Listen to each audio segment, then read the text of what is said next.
let's dive into the data here, Dave. We've got our the chart we'll go over first, and then we'll break down the game by the numbers. This is the availability report. Like we mentioned at the top of the show, Ada Mizell, Eugene Wilson back in action, which is exciting because I think there was a lot of, we talked about on the show, I really thought for sure that Eugene was playing the what if and wait and see card because he wanted to protect his red shirt. Keep in mind, if he plays, his red shirt is still protected. So this doesn't mean that we're out of the woods yet with that.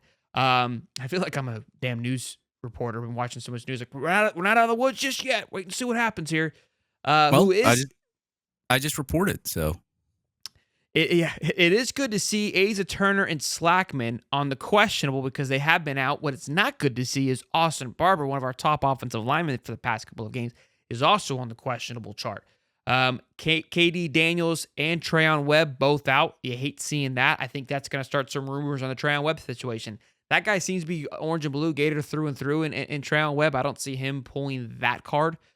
Fortunately, we do have a phenomenal running back room. Jacoby Jackson has been doing great things. Obviously, run the ball, and Jaden Ball has been doing a phenomenal job. And Montrell found a little bit more pep last week. I was proud of his performance after I slaughtered him against Mississippi State. Was not happy with how he did at that game. But look, we'll keep an eye on this questionable charts. I think those are some big names, especially with Asa Turner. Although I feel like our safety room and Bryce Thornton and Jordan Castell performed better.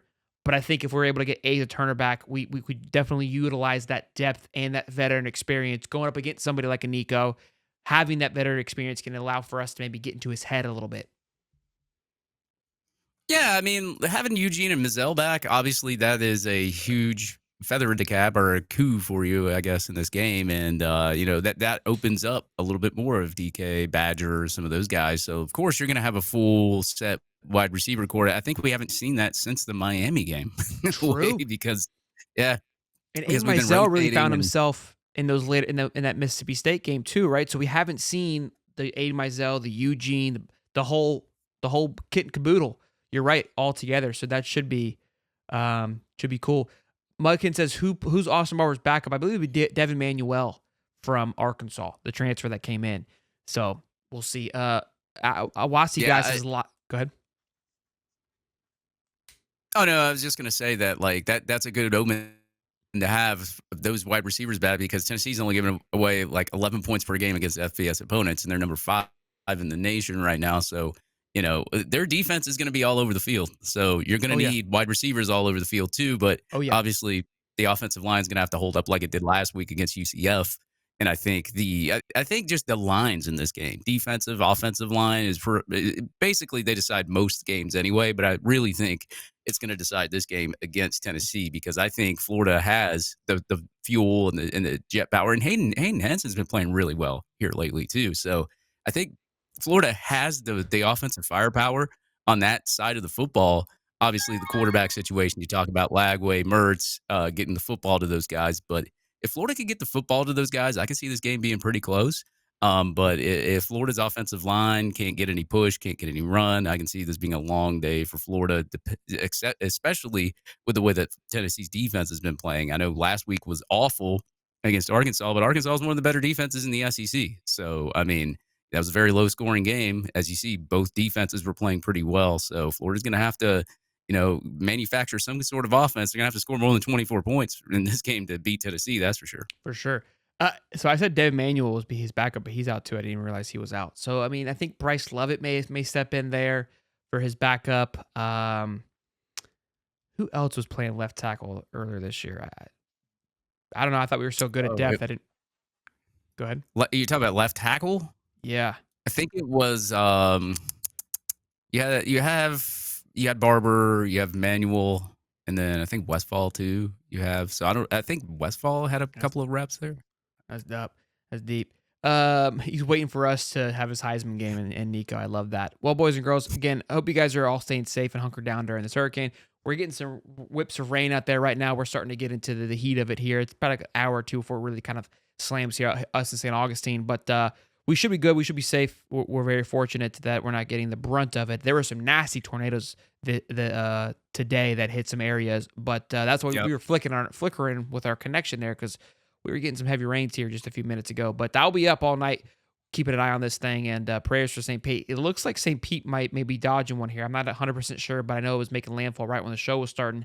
A little bit south in that Sarasota area, which, I mean, I feel horrible for Sarasota, but that Pampa area is a huge metropolitan area that could, I mean, that place would have been, if it hit like they originally thought it would, could have been some devastating things. And I think they may have got blessings here. So let's break down this game though by the numbers, boys. We've got, I mean, this doesn't look good. For those of you that are listening, if you've never seen this little chart, I do the stock ranking, and then I highlight the greens of who leads the category.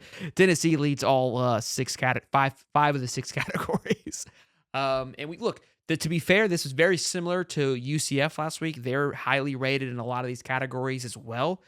Honestly, the biggest difference I would say that Tennessee matches up well against Florida, that UCF we were ahead was a pass defense. And I said this, UCF secondary was absolute dog shit. Tennessee's ranked 15th, much, much better.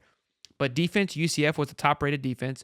Offense, they were a top-rated offense. We saw that it was very a one-trick pony, but it was still a top-rated offense. Tennessee ranks 5th. Rushing offense, we know where UCF sat with that, number 1. Tennessee ranks number 5, and they do run the ball very well. That line is thick. But I like how we handled the run last week. So this is where I'm going to get excited about this game. Passing offense, we rank 35th. Tennessee, I think, fell down a little bit with the performance of Nico last week. Rushing defense, 101. I think we moved up a little bit. They're number 2. I don't think UCF's rush defense was rated this high, but that defensive line was nasty. And to be fair, we haven't really ran the ball that effectively anyways. So that is what it is. And then pass defense, again, 81-15. So, look, it seems by the numbers intimidating, which it is. In a weird way, this game kind of, in Arkansas, if you go look at their offense and how they played, it's kind of very similar to us. Very slow, very methodical, keeps it in front of them, doesn't make too many mistakes. I think our quarterback play is much more efficient than Arkansas. I think we have the ability to have more explosive plays if they call it.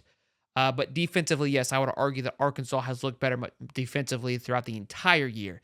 So that's where things are going to be interesting. I think from what I saw with Nico, now he's young, so that's the pro and the cons. The pro of it is he's young. If you get to him again, I believe he'll make some mistakes. The youngness is that they're kind of versatile. You don't quite know their ins and outs just yet, right? Like KJ Jefferson, we knew what he was going to do. We know he doesn't really have too many things he's going to throw at you.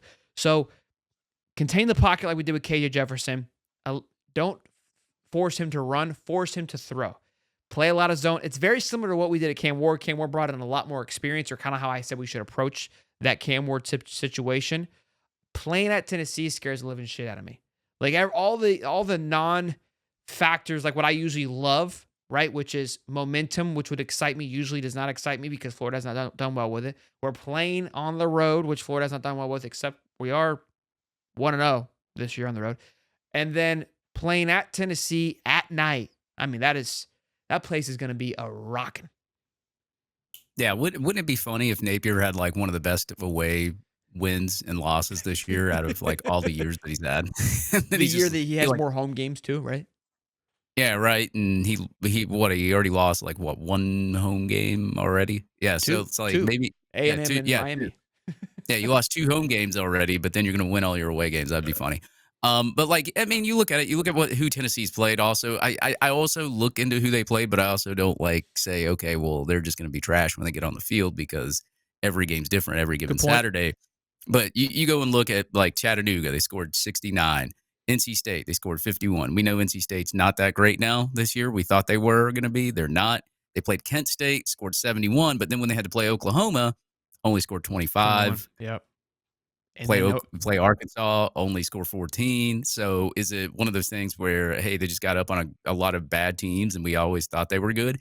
Or is it the fact that, like, hey, look, they were kind of shaky against one team, and maybe Arkansas's defense, maybe Arkansas rattles off a lot more wins than we think this year. I mean, they played a close one against, I think it was A&M or somebody else like that.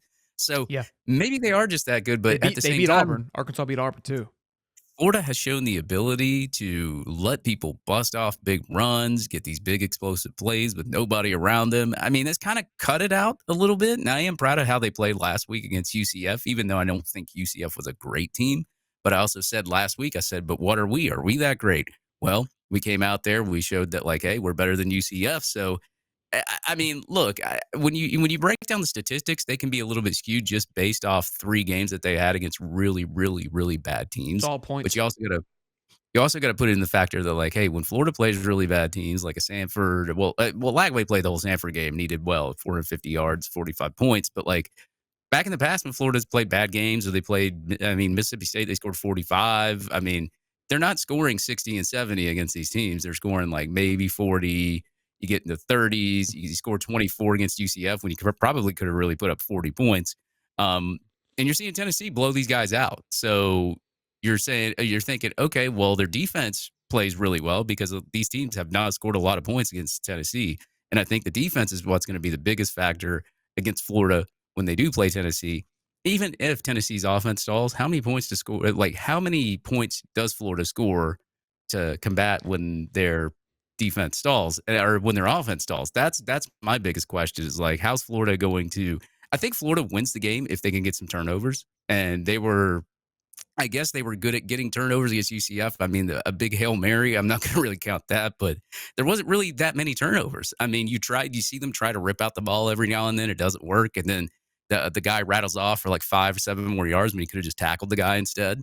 Um, I don't know, man. Like, I think Florida stays within the spread, but I don't know if they pull off the victory. I think Tennessee's defense is just playing too good right now. And like I said, I don't think Tennessee scores that many points, but they could.